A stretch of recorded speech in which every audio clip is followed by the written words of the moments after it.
אני לא יכול להגיד לכם כרגע אם חיזבאללה יחליט להיכנס בצורה מלאה למלחמה. אם חיזבאללה יחליט להיכנס למלחמה,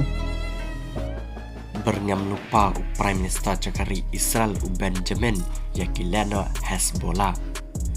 Prime Minister Cakari Israel ula berngam kawan adin Makilano Hezbollah dan sidang kila syuter nam deng bed Yakari Israel nasyakli Cakari Israel.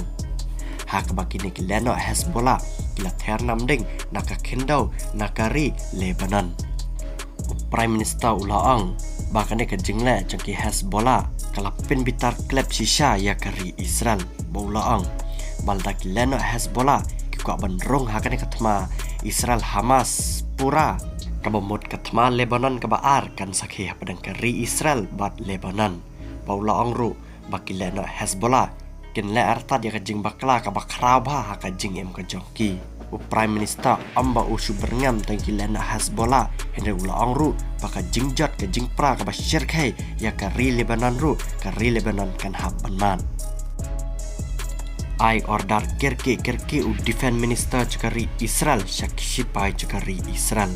hakaba ulapha yalum yalang yakshpai cakari Israel yaki han cakshpai kari Israel bagi de banya lum mardor namar bu kwa ban kran yaki haswa maki ken haban leya tortmana nakindau shakan nang ba Gaza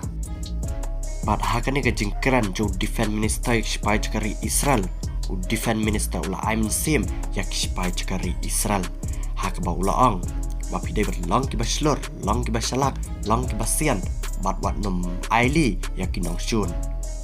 kanang ba Gaza kadi kanang ba ka bakham ngia bat kumta jenjar banyai yakilena bakiri haki building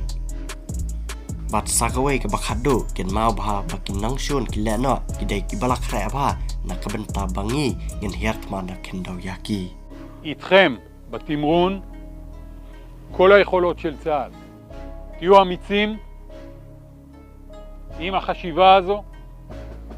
תהיו נחושים מאוד, ותנו הרבה מאוד ביטחון לחיילים שלכם. הרוח הזו תביא את הניצחון, המקצועיות שלכם תקבע את התוצאה. אני מאוד מאמין בכם, מאוד מאוד גאה בכם, זו גאווה, זה כוח.